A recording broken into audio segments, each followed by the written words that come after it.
What's up, Green Bay Packers fans? Welcome back. And as always, thank you for joining me. My name is Paul Brettel.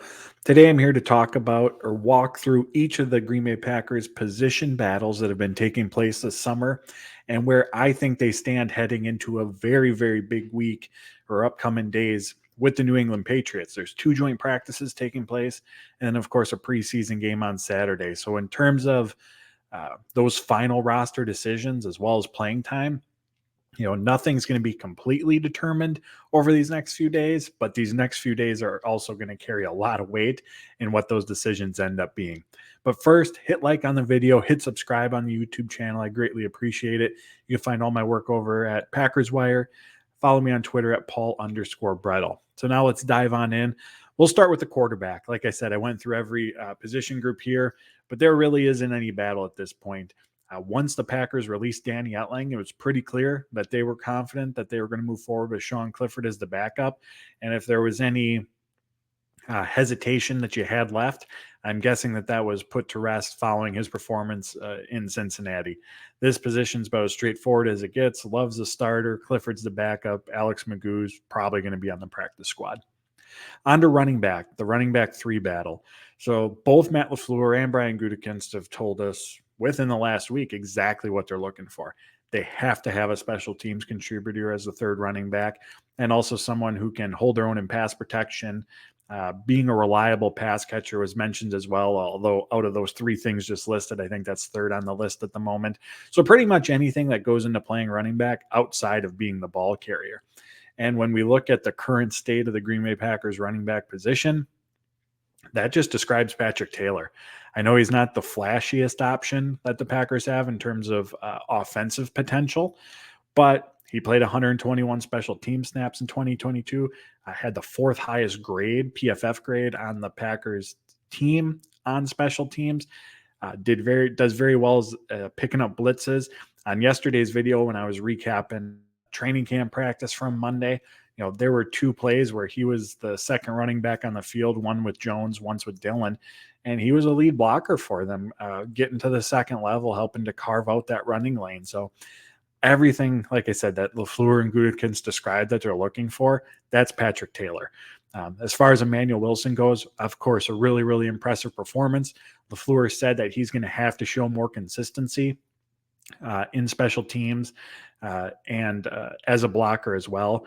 He did not have any special team snaps in Cincinnati, and currently Tyler Goodson and Lou Nichols are both sidelined with shoulder injuries.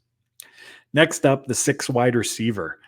I'm not sure which direction the Packers are going to go, and I'm not even completely positive where this battle stands at the moment, just because the difference in skill sets and what Malik Heath and what Bo Melton bring to the mix they're very different. Malik Heath's that big-bodied receiver that the Packers often covet. He's been very consistent making plays in the passing game, going all the way back to OTAs. Had 3 catches for 36 yards in Cincinnati, and then that downfield block that Matt LaFleur said really got him and the coaching staff excited seeing that happen. Then you got Bo Melton, who Matt LaFleur called, if he called Malik Heath very, very physical. He called Bo Melton scrappy and talked about his speed. Coming out of Rutgers, Melton ran a 4.34 40. He's made some plays in the passing game as well in practices, not nearly as consistently as what Malik Heath has. He's often been targeted either downfield, again, because of that speed, or in the quick passing game where, again, you get him in space, give him some yak opportunity with that speed of his. Against the Bengals, he did not, fill up the stat sheet by any means on the offensive side of the ball, but where he stood out was he played 12 special team snaps. Malik Heath played just 1. On Emmanuel Wilson's first touchdown run, Bo Melton threw a key block on the nickel cornerback to help carve out that running lane for Wilson to find the end zone. Just like with running back, of course, there's a prerequisite that I'm sure each of these receivers have to meet as pass catchers, in order to be considered for that 6th role. But like running back, I'm guessing that those other factors, blocking, special teams contribution, are going to be big aspects of that final decision. And so when you look at it that way, Bo Melton played 12 special team snaps to Malik Heath's 1.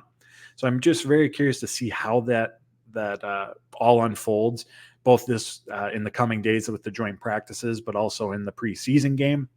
Because again, you got Malik Heath, who's consistently made plays. You got Bo Melton, who, like I said, has made plays as well, not at the same frequency, but special teams has definitely taken on a much larger role. And then on top of it, we got Grant DuBose back in the mix. He's been at practice last week, didn't play in Cincinnati, but has definitely been coming on strong Sunday and Monday when the Packers were practicing, made a few receptions in each of those practices. On Sunday with the third team offense, then on Monday was working with the second team as well. He's also a draft pick, so we know that the Packers typically favor rostering their draft picks when making those final roster decisions. So just a lot to keep our eyes on at that position group. When it comes to the offensive line, there's a number of different scenarios that could unfold here. Let's just start with what we know. What we know is that David Bakhtiari, Elton Jenkins, Josh Myers, John Runyon, Zach Tom, and Yosh Nijman are going to be on the roster. I think you can safe to say at this point that we can throw Rasheed Walker in there as well. Matt LaFleur just complimented him on his play as of late and coming off the Bengals game. He's seen snaps over the last two practices with the starters, so we'll count him on the roster as well. So that's 7 spots that we know are going to be accounted for. Typically, on the Packers' initial 53-man roster, they've kept 9. Perhaps they could go heavy and keep 10. 11's not going to happen. So there's 2 to 3 roster spots open, and the guys truly competing for that right now are Caleb Jones, offensive tackle, Sean Ryan, Jake Hansen, and Royce Newman. Luke Tenuta would be in that mix, but from the sounds of it, he's going to be out for a period of time. Caleb Jones, we're not sure how long he's going to be sidelined with that ankle injury. If he's available to be put on the 53-man roster, like the Packers aren't going to put him on the PUP list to start the season, I do think he's going to be the 8th offensive lineman. For all of training camp, he's been the right tackle with the second team offense. As I've mentioned on here before, a ton of uncertainty at offensive tackle next offseason. Bakhtiari could be in his final season in Green Bay, and Yosh Nijman's an unrestricted free agent. It's possible that neither of those guys are Green Bay Packers next year, at which point it would be nice to have a Caleb Jones, Rasheed Walker, Zach Tom. I'm guessing they'll bring in maybe a veteran. They could look to the draft next year at offensive tackle, which is supposed to be just absolutely loaded, and have those guys competing for that playing time. So then if that's the case, he's spot number 8, now we have 1, maybe 2 spots available for the 3 interior linemen, Ryan, Jake Hansen, and Royce Newman. And right now I would give that edge to Sean Ryan. Throughout training camp, he's been far more consistent than Newman. Jake Hansen just came back to practice within the last few days, so too small of a sample size to even really gather where he's at in terms of performance. But, Sean Ryan, there's still some unknown around him, a second-year, third-round pick, versus Jake Hansen. I feel like we know what he is at this point. But like I said, Ryan's been far more consistent. And although he gave up a few pressures in the Bengals game, one of which did contribute to the interception that Sean Clifford threw, outside of those 2-3 plays, he was actually very consistent in his performance. So that's how I see things shaking out right now, but still a lot left to be determined at the offensive line. At tight end, kind of another question mark right now. This is one of those positions coming in where we pretty much knew who was going to be a part of this roster, but right now it's up in the air with Tyler Davis now out for the season. It's possible that the Packers could be completely comfortable going into the year with just 3 tight ends, Josiah DeGuara, Tucker Kraft, and Luke Musgrave. DeGuara is listed as a fullback, but I'm guessing with the injury to Davis, we're going to see him in more of that traditional tight end role, in line, taking on a lot of those blocking responsibilities, just because there is such a steep learning curve that comes with rookies and having to navigate that aspect of the game. Austin Allen is someone that Matt LaFleur said is going to have more opportunities, a really, really big frame, someone who on that Emmanuel Wilson's 80-yard touchdown run, Allen did throw a key block on that play as well to help Wilson get outside. But of course, he's going to have to show more consistency in the additional opportunities that he's given. Henry Pearson has held up well as a blocker, again, listed as a fullback, but played tight end at Appalachian State throughout his career. Tons of blocking experience, and that's what the Packers need right now. So really the big question that we're looking for here is, can Allen or Pearson push for that 4th tight end spot, Or are the Packers just going to go into the season with the top 3 guys that they have? They're really, from a free agency standpoint right now, it's very, very slim pickings. Perhaps once the final cut downs are made across the NFL, teams often will bring in a player or 2 at that time. That's when the Green Bay Packers last season signed Rudy Ford. So perhaps they look to add someone at that point. But based on what we know right now, who's on the roster, those 3 spots are locked up. Packers could go with just those 3 unless Pearson or Allen show that they're deserving of that final roster spot at tight end. Switching to defense, Jonathan Ford in the interior defensive line. We know the 5 spots are locked up. And so really the question right now is, do the Packers keep 5 or is Jonathan Ford the 6? Because of the interior defensive linemen who aren't roster locks, Ford's the only one who's really pushing to be on this roster right now. I laid this out during yesterday's video in terms of what that equation looks like for him making the team. As far as why he might not, the play of Kobe Wood and the play of Carl Brooks has been really, really good so far. And you don't see many 6-man interior defensive line rotations. You just don't. So even though he could be someone who's a number 2 to TJ Slayton as a nose tackle, someone who could help out against the run, which the Packers very much need, his role is still going to be small. Maybe it's 10 snaps a game or so, as I mentioned yesterday.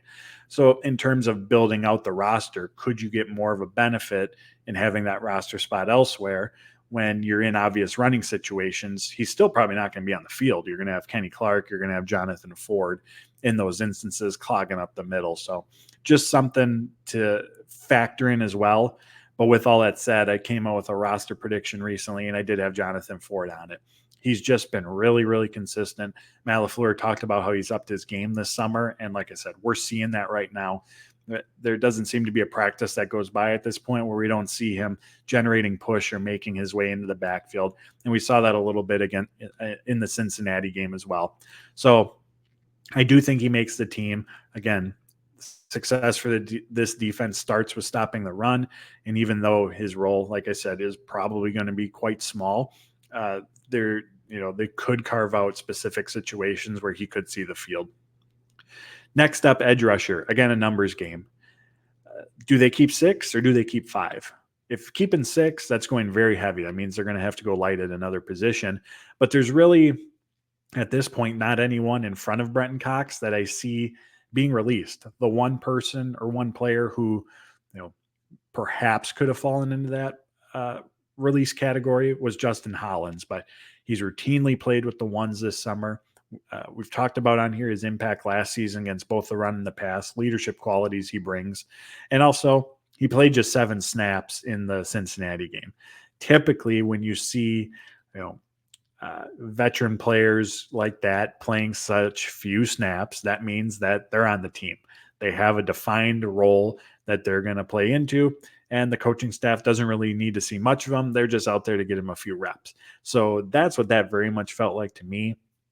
I've had Justin Hollins on my 53-man roster prediction going back to offseason programs, but that playing time, again, coupled with him being with the ones pretty frequently, cements that he's going to be on this team. So like I said, for Brenton Cox, who has continued to play well coming off that Cincinnati game, bursting in the backfield on a few occasions on both Sunday and Monday, do the Packers keep a 6 edge rusher? And what I could see them doing is similar to what they did with Caleb Jones last year.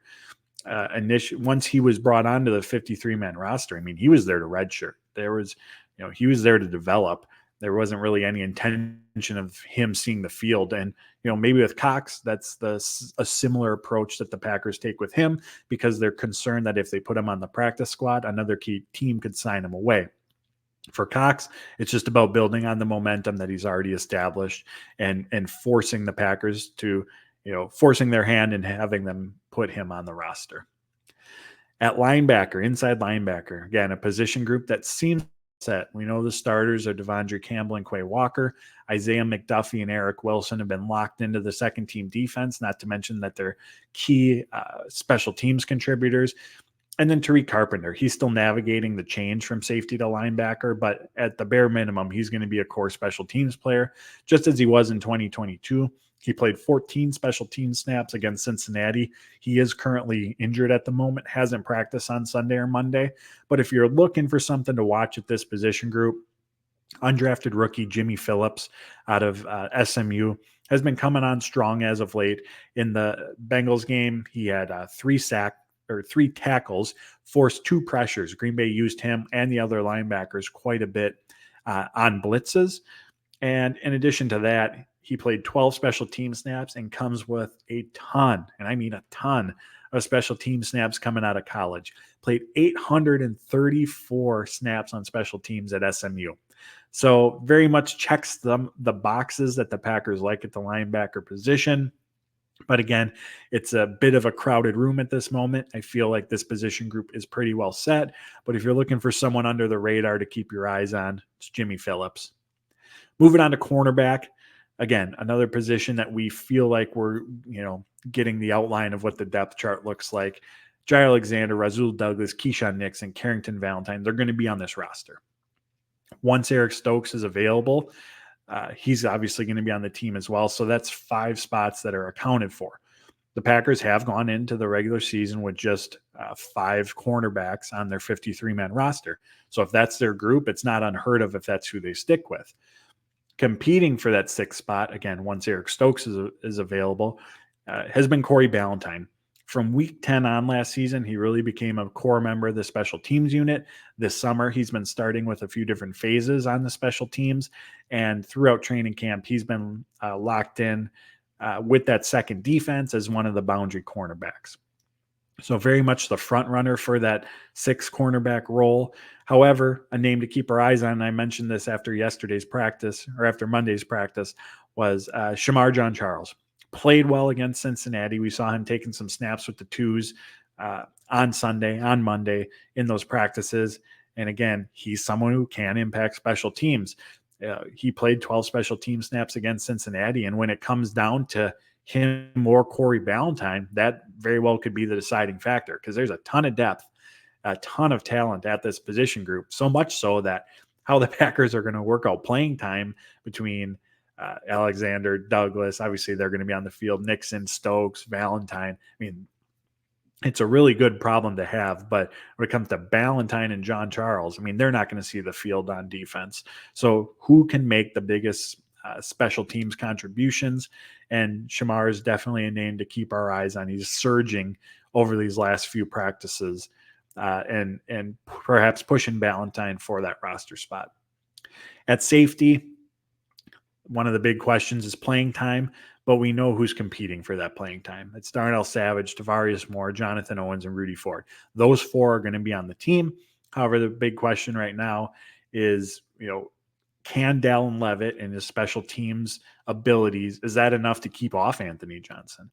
And from a roster construction standpoint, if you're looking at Anthony Johnson, the young player with developmental upside who you just spent a draft pick on, versus Leavitt, a veteran here on a 1-year deal who can really only impact special teams, especially when you take in the all-encompassing 30,000-foot view of this Packers team who is in a transition year this year. It makes very much sense to stick with the young guy. And I've very much been of the mindset for a large portion of the offseason that Leavitt's going to be on this team, again, because of his special teams contributions, connection to Rich Bisaccia, the leadership aspect that Aaron Rodgers talked about last season that he brought to the locker room. But as we're seeing Anthony Johnson, make plays in Cincinnati on both defense and special teams, get some snaps with the 1s during Sunday and Monday's practices, I'm very much coming around to the line of thinking of what I just described in that, you keep the young developmental player over the veteran who can really only impact one phase of the game. And someone else not to forget about at this position group is Innis Gaines. He's been injured and out of practice for over a week now. But when available, again, core special teams contributor, proved that in 2022, has seen starting snaps with that unit in training camp here. And he's been the backup nickel to Keyshawn Nixon quite often throughout training camp. And for as deep and as talented as that cornerback room is, that is not a specific position that the Packers have depth at, that nickel. Lastly, punter competition. I've talked about this pretty regularly here on these videos. Pat O'Donnell versus Daniel Whelan. In terms of where things stand, I mean, I'm not really sure at this point. They are alternating punting attempts. They are alternating as holders on the when Anders Carlson is kicking. And like I keep going back to, if I had to make a pick right now, I'm still going with O'Donnell. Reason being, because of his holding ability. It's a big reason the Packers signed him as a free agent last offseason. And going into a season with a young offense where points are probably going to be at a premium, relying on a rookie holder and a rookie kicker, very, very risky. Now, with that said, if the Packers, again, in that transition year, feel that Whelan, could potentially be their long-term answer at punter, something that, well, they just haven't had over the years. I wouldn't be surprised whatsoever if they go with him. And on top of that, by releasing O'Donnell, they save $1.5 million in cap space. So there you have it. My look at where I believe, based on what I've seen at training camp, each of these roster battles stand at the moment. I appreciate you tuning in. Hit like on the video, hit subscribe on the YouTube channel. You can find me on Twitter at Paul_Brettel. You can find all my work over at Packers Wire. So until next time, friends, I'll be back tomorrow with a breakdown of the Green Bay Packers' first joint practice with New England. Incredibly excited for these upcoming days. But until then, my friends, take care, stay safe, and as always, go Pack.